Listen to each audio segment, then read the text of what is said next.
fitness thing has improved. It's only because of all the hard work. It's improved for the people who have left. It hasn't improved for the people who keep going in. No, but more are leaving. But there are people being recruited as well every day. I don't think she's getting what I'm trying to say. No.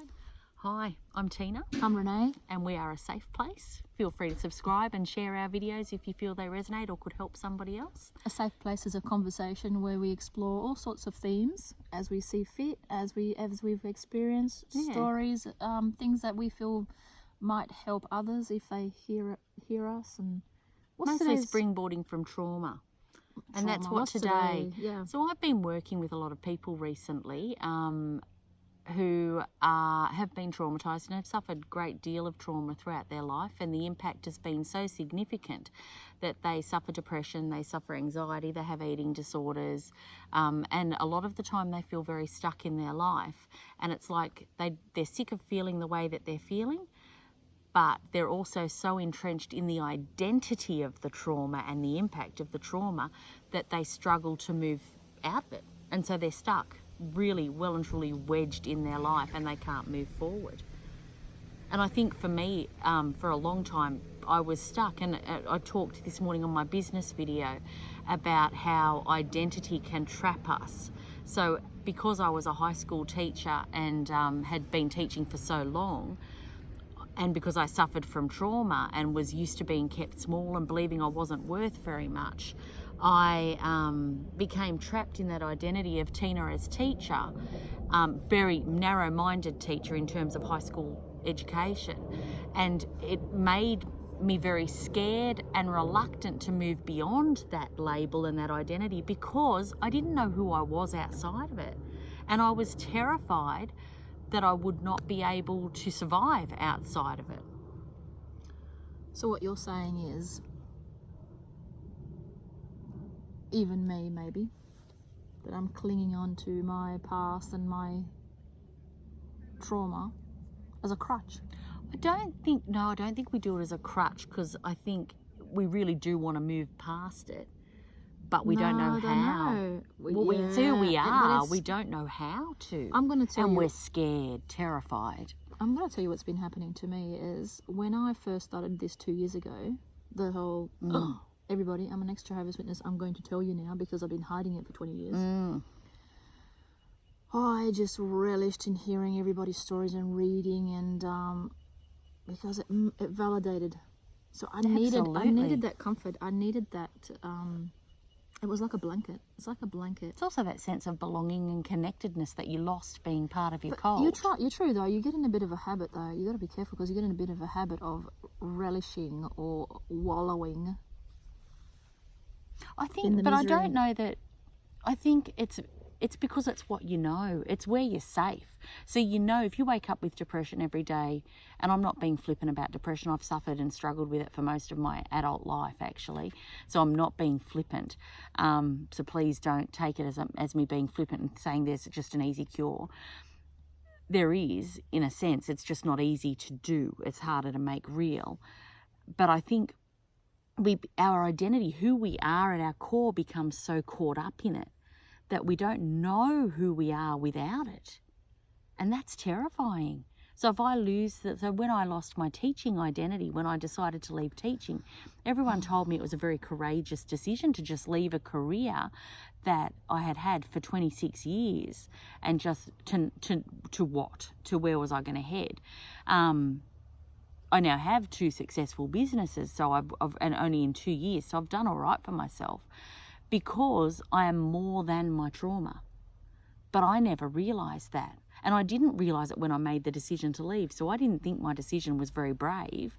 I just felt very trapped, and I felt like there was no other way out for me at that time. I believe the universe gives us whispers of when there's time to make a change or time to move on. So you might be experiencing some whispers at the moment. When we don't listen to the whispers, it becomes being told, and then we get shouted at by the things that come in our path. For me, I had to have a brick thrown at my head by being under investigation. And that really rocked me. Found not guilty? No, I was found guilty. What? I was found guilty. But I have received no consequences. I was found guilty of not reporting the misbehaviour of other people. So not my own misbehaviour, and realistically I did report it, or they wouldn't have known that I knew, but I didn't report it in what they deemed a timely manner. So it took me a little while to do that because there were a lot of other issues involved that I won't go into. But you had stuff that you... Oh, absolutely. There's always reasons. But realistically, I'm very grateful for that year of extreme anxiety now. I'm very grateful for it because it led me to loosen the shackles of the impact of my trauma on my life. And I was able to let go of a place that kept me small. Or no, the place didn't. I kept myself small. And the place enabled me to do that because they also wanted me to be small. Whereas now I stand in my authentic self all of the time, and people say, oh my God, you're just so amazing. I'm not ridiculing that. It's a trigger for me because I don't believe I am. Well, I know I am, but I don't believe I am. There's a difference there. Welcome to my brain. This is where I live 24/7. And so so now I'm just me. And I've always just been me, but now we're in teaching, it was sort of like, you can't be you, you've got to follow the rules and you've got to do this and do that. You can't talk to kids outside of school. You can't give them a hug if they're crying, all of that stuff. Now I'm just being me and no one's there saying who you are is bad. And it's been liberating for me. Mm. And I've let go of my high school teacher identity. And that's good. I'm still a teacher, always be a teacher. I'm just wondering, while you're talking, if there's... You know how when somebody dies, there's supposed to be like a series of, what's the word, things you go through? Yeah, like the grieving process. The grieving process. So I'm wondering whether the trauma, people who've been through trauma have like a process as well. Well, think of Jehovah's Witnesses, right? So they come out, they leave. So maybe I'm just going through like a series of stages where the first one was denial. Yep. Denying that I'd been through anything. Yep. The second one, when I was willing to admit to everybody what had happened to me and that I started taking it seriously actually as a problem, is the grieving probably, and the wanting to read about it and wallow in it and process it through all of that. So I think it's probably a natural part. And actually, I get Exjws write to me and say, why are you banging on about it? Why don't you just move on and leave? And maybe they've gotten to the point where, do you know what, they've done all that, and then they get to the point where, okay, I need to ditch it now. I need to move on. Yeah, you need to release it. So maybe it's like a series of...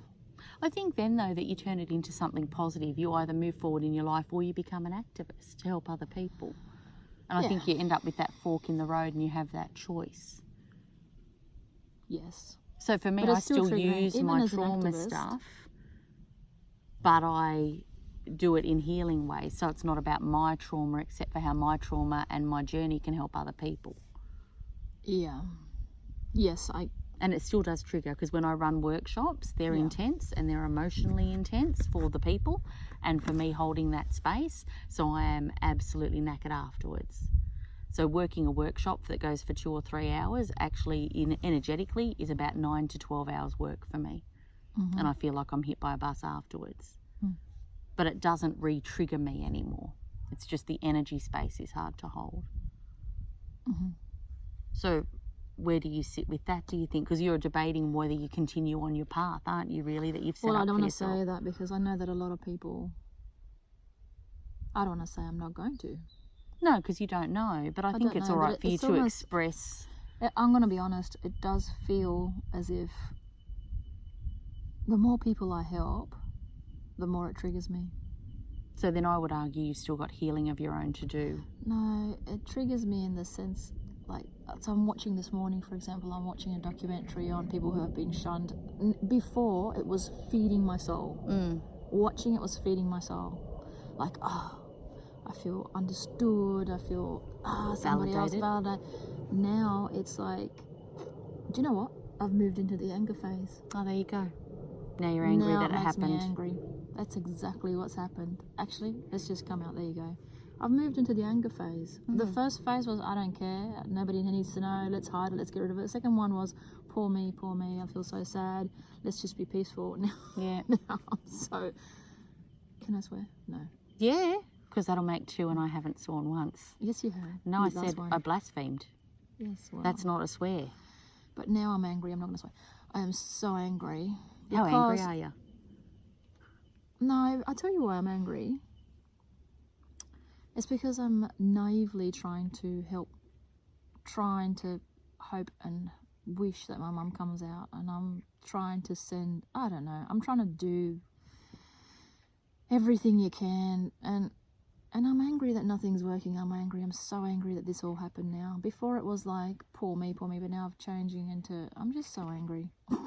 But I've said that word about 100 times, but it's just, now whenever I watch something, I'm just going, but you know what's wonderful though? Mm-hmm. Is this flooding of information, so everybody's telling their story. So now it's flooding. So I almost feel like, this is the other thing I feel, as if the job's done for me. I think keep going. I don't know what else I can offer. Like, my spin was, this is what's happened. I hear you, you know, you're not alone. But now that's out there and it's everywhere. And everybody knows that they're not alone, and they can get 1,000 anecdotes from anywhere else. It feels like my part of the job's done. So what's the next step for you? Reveling in anger and misery some more. Processing the anger and misery, not reveling in it. Just what's my next process? What's going through at the moment? Is this where you then take some time out to focus on your family and your career? Yeah, maybe. But I don't want to let people down. It feels like you I need to owe stop people. that, I okay? owe people. No, you need to stop. No, stop. I need you to hear me. Because I started this a while ago. I'm not saying any of the big people out there doing a lot, but no. I didn't say that either, no. wouldn't. But what I'm saying, I am doing a little bit to help people, and if I stop, I'll feel guilty that I'm not helping those ones still coming out. There's still so many coming out. But there'll be somebody else that helps them. Yeah, that's true. You've got to be true to your life path, and that shouldn't be dictated by other people. So often we stay in relationships or in workplaces or in situations that are not conducive to our best being because we feel guilt if we leave. That's why I stayed in teaching for so long.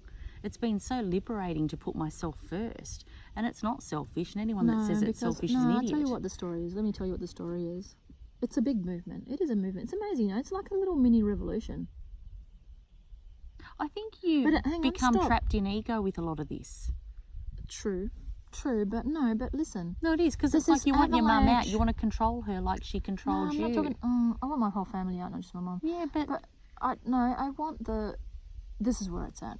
Maybe it's not an avalanche. It's an avalanche in the Exjw community and those waking up. It has to go to the media. It has to go to that and has to be exposed, has to be regulated. Our trustworthy and reliable media. Has to be regulated so that future generations don't get trapped or tricked. They still will. It's going to be inevitably always there. But as much as we can help it, if we can regulate it and manage the damage. Regulate what? Religion? The part that is damaging to children.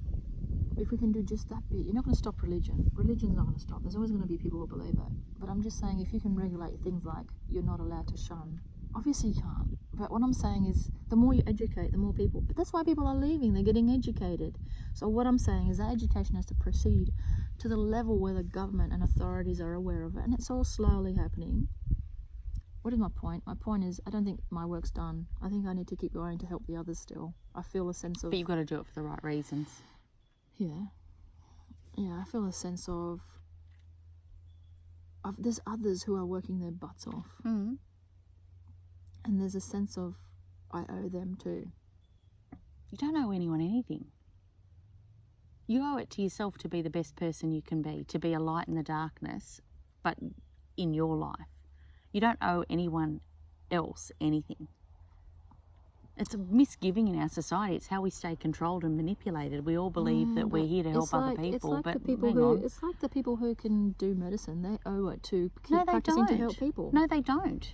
No, they do not. No, but people who discover things have to pass it on. No, they don't. They do. Otherwise, humanity doesn't improve. Because humanity because we've improved so much. No, but the witness thing has improved. It's only because of all the hard work. It's improved for the people who have left. It hasn't improved for the people who keep going in. No, but more are leaving. But there are people being recruited as well every day. I don't think she's getting what I'm trying to say. No, I do. I just don't think you're right. She doesn't get what I'm trying to say. For fuck's sake. There you go. I said the F word. She should be happy with that. Oh, I'm going to have to find the beep thing. Why? To cover up your swearing. I'm going to have to put a warning. Sorry, swearing warning. We're at 15 minutes. I reckon I'm about done with this one. I think we should keep rolling just in case there's any violence that needs to be recorded. I feel scared. Of the hippie who's non-violent. With a bowls. Who doesn't even eat animals. And a mallet. I haven't got the mallets here, they're at home. I was going to hand drum. Anyway, What was this about? Just this quickly, was about identity, how people become stuck in the identity of something and they can't let it go because it's too scary, because what exists beyond that? So we've got to feel that we've got to keep doing and being, and then we feel guilty if we're moving away from it because it's our responsibility to help other people. It's really not. It's everyone's responsibility to empower themselves. Thank you for listening. Feel free to... What? You recapped it so nicely. All right. I thought it was like, okay. Feel free to comment and... subscribe and share. Yeah. Safe place, Tina and Renee. Bye.